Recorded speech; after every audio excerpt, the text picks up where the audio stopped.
Olá, estudantes do nono ano, eu sou o professor William e nessa aula nós vamos falar sobre os blocos econômicos. Afinal de contas, o que são esses blocos econômicos?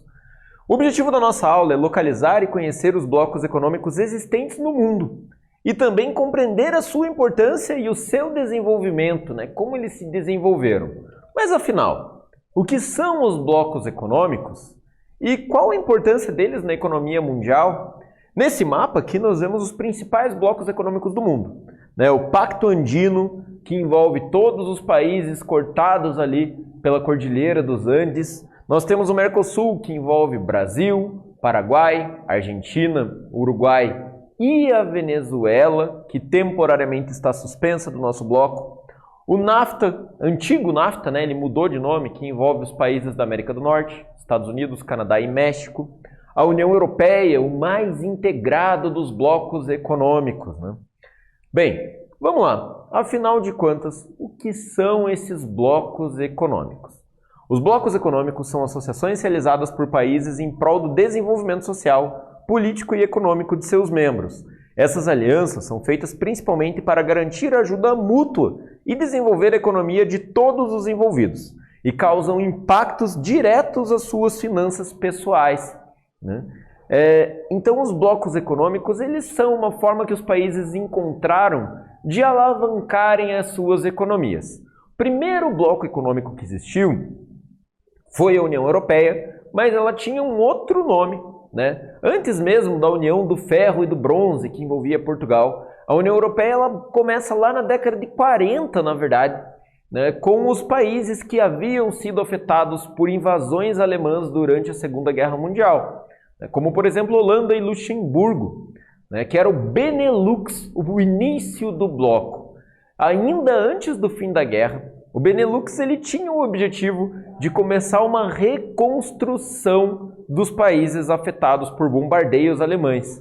Então eles começam ali a se juntar e a se ajudar nesse período de reconstrução, logo depois que as tropas aliadas tiram, expulsam as tropas alemãs daquela região. Eles já começam a reconstruir os seus países.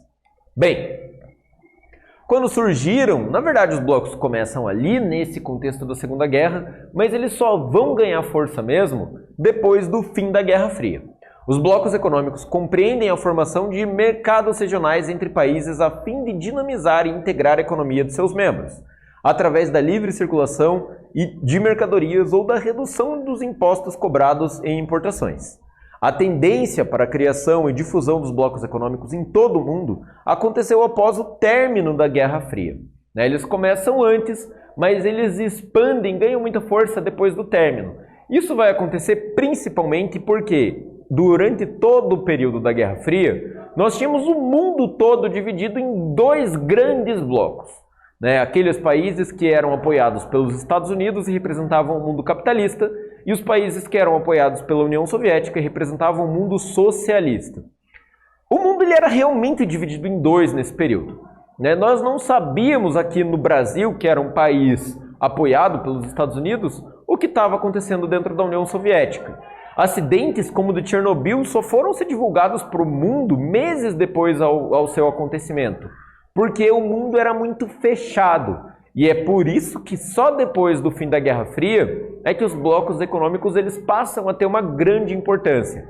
Os países europeus, por exemplo, eles começam a se juntar mais, dando origem à União Europeia, pois eles precisavam se tornar competitivos contra os Estados Unidos e também ao Japão, porque senão a economia europeia seria apagada por essas novas potências econômicas. E é lógico que sempre existiu aquele contexto da Europa ser o centro do mundo para os países europeus. E eles não queriam perder essa importância, por isso eles acabam se unindo. O principal beneficiado foi a Alemanha com a fundação ali da União Europeia, pois ela fica bem no centro da Europa e com a reunificação da Alemanha, no fim da Guerra Fria, ela acaba ganhando muito poder econômico. Bem, o início duvidoso. Inicialmente, os blocos econômicos eram tratados como contraponto, uma oposição à globalização. Imaginava-se que a sua formação iria potencializar as dinâmicas comerciais em nível regional e enfraquecê-las globalmente.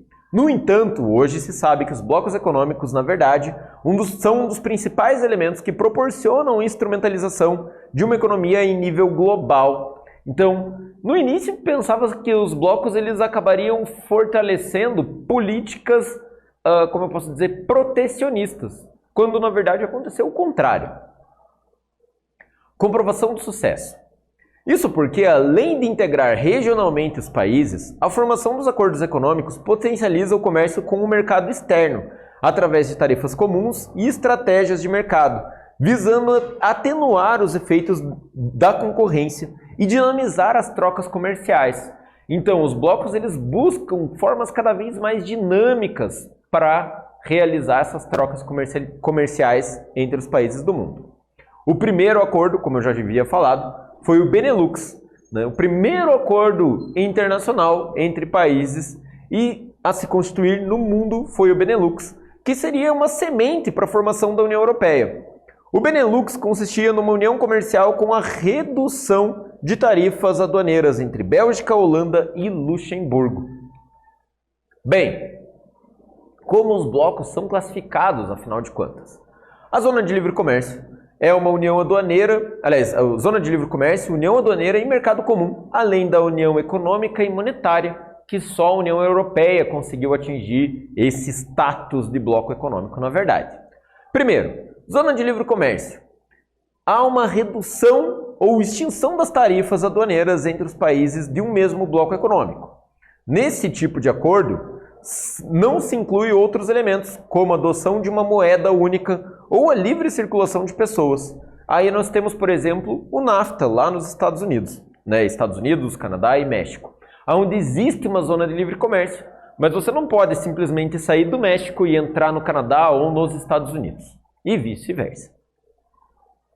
Mais categorias, né? Nós temos a União Aduaneira, há uma inclusão da Zona de Livre Comércio incrementada à Tarifa Externa Comum, a TEC. O Brasil, a Argentina, o Uruguai e o Paraguai fazem parte, na verdade, de uma União Aduaneira, né? Que é o Mercosul. Nesses blocos, os países membros adotam as mesmas tarifas para suas exportações e importações, né? Aqui nós temos ali um símbolo do Mercosul. Nós temos também a Venezuela, mas temporariamente ela está afastada do bloco por conta de políticas internas que o país acabou, infelizmente, decidindo ter. Nós temos o mercado comum, né? Há uma avançada integração, na verdade, quando nós temos o mercado comum entre os países que fazem parte de um mesmo bloco. Visa, além da eliminação das tarifas aduaneiras, a integração total em circulação de bens, mercadorias, capitais e pessoas. É o que acontece na União Europeia, né? Você pode livremente sair de um país e ir para o outro. E além de tudo, nós temos a União Monetária. É quando os países eles acabam decidindo por aderir a uma moeda única entre os países que pertencem ao bloco. Na verdade, nenhum bloco econômico da atualidade contempla em todo o seu território uma união monetária, né? Mas a União Europeia ela é o que mais caminha para essa realidade. Nem todos os países da União Europeia fazem parte da União Monetária Europeia e usam o euro como moeda, mas já uma maioria dos países acabaram aderindo à moeda. Vamos para uma atividade. Diante do que foi exposto até aqui, escreva em seu caderno com as suas palavras sobre a importância dos blocos econômicos para a economia mundial. E agora é com vocês.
Bem, vamos ver como fica a possível resposta dessa atividade? Os blocos econômicos são, na verdade, um dos principais elementos que propiciam a instrumentalização de uma economia em nível global, porque, além de integrar regionalmente os países, a formação dos acordos econômicos potencializa o comércio com o mercado externo. Qual a importância dos blocos econômicos, afinal de contas? Primeiramente, é preciso entender que os benefícios dos blocos econômicos devem ser estendidos a todos os seus países, de forma a ser algo sustentável. Dessa forma, os países menos desenvolvidos de cada bloco econômico têm a chance de fazer negócios rentáveis com aquelas nações mais desenvolvidas, buscando um desenvolvimento regional. É justamente esse benefício que acaba trazendo alguns entraves para o desenvolvimento desses blocos. Vou dar um exemplo. No Mercosul, nós temos um país que é muito mais industrializado do que os outros três. Aqui eu estou falando do Brasil. O Brasil é o país mais industrializado e quando nós falamos disso, para uma total integração do bloco, o governo brasileiro sempre tenta implementar com que os países membros desse bloco comprem os produtos industrializados do Brasil. Mas os produtos industrializados brasileiros, às vezes, são mais caros do que produtos industrializados de outros países. E aí entra uma não concordância, né? Por esse motivo que o nosso bloco, apesar de levar o nome de Mercado Comum do Sul, não é um mercado comum, e sim uma união aduaneira, porque acabam acontecendo sempre alguns entraves entre as lideranças do bloco. Estimula a produtividade. Além disso, os blocos econômicos estimulam a produtividade entre si, ao facilitarem regras do comércio. No entanto, é preciso avaliar a situação de cada país dentro de um bloco econômico, uma vez que todos devem ter algum tipo de benefício nesse acordo. Dentro de um bloco econômico, todos os países devem vender algum produto e comprar algum produto. Para tentar facilitar o entendimento, né, eles têm que ter trocas em que todos os países são beneficiados e um tipo de acordo que nós chamamos de relação ganha-ganha. É algo que nós não vemos na NAFTA, né, ou antiga NAFTA, que vai mudar de nome, né, que envolve México, Canadá e Estados Unidos. Porque ali nós temos os Estados Unidos entrando com um grande acordo econômico e tecnológico, enquanto o México só tem a oferecer a grande mão de obra barata e o Canadá tem muito a oferecer matéria-prima. Só que o valor de um produto manufaturado é muito superior à matéria-prima ou à mão de obra. E é isso que acaba gerando alguns entraves nesse bloco econômico que acontece lá na América do Norte. Vamos a alguns exemplos. Supondo que o Brasil seja um excelente produtor de soja e a Argentina de vinhos. Portanto, ao focar todos os seus recursos em produzir soja, o Brasil pode fazer isso da forma mais barata e produtiva possível, porque nós não precisamos nos preocupar em produzir vinho, uma vez que quem faz isso é um outro país membro do bloco. O mesmo ocorre com a Argentina, então, né, nos vinhos, e aí os países têm esses acordos. Nós compramos o vinho argentino e a Argentina compra a soja brasileira. Por fim, ao comercializar esses dois bens entre si, os dois países acabam se beneficiando e possuindo uma maior renda disponível. De forma, estimula-se o crescimento econômico dos dois países associados, de forma que todos eles ganhem mais dinheiro ou se beneficiem. Nesse mapa nós temos os principais blocos econômicos do mundo, né? Nós temos lá a APEC, né? A ASEAN. A ASEAN é um bloco bem interessante, ela envolve ali os países do Sudeste Asiático. Vale lembrar que a APEC pega todos os países que fazem fronteira com o Pacífico, né? Então nós temos ali China, Japão, os países do Sudeste Asiático, a Austrália e o Chile, os Estados Unidos, o Canadá e o México, né? Todos esses países que estão riscadinhos ali fazem parte desse Pacto do Pacífico, né? O CARICOM, CADEAL, a CEI é um bloco bem importante, né? Ela fala sobre o bloco que envolve os ex-membros da União Soviética, que é a Comunidade dos Estados Independentes, lideradas pela Rússia. Percebam que nem todos os países que fizeram parte da União Soviética são membros da Comunidade dos Estados Independentes. Ali nós temos Rússia, Ucrânia, né? Nós temos ali Armênia, Azerbaijão também, mais Letônia, Estônia e Lituânia. E talvez a Ucrânia acabe até saindo desse bloco devido à situação atual que está acontecendo no país. Bem, a USMCA corresponde a um tratado de livre comércio entre Estados Unidos, Canadá e México. O USMCA, então, é o novo nome do NAFTA, né?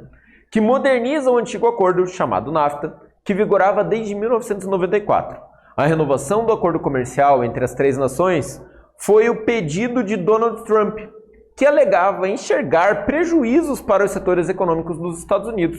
Então eles fazem algumas mudanças e mudaram o nome, mas na prática tudo continua a mesma coisa. Vamos para mais uma atividade.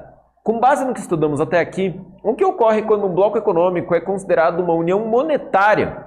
Qual é o único bloco que já atingiu essa etapa? Agora é com vocês.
Bem, agora que vocês tiveram esse tempo, vamos ver como fica a possível resposta dessa atividade?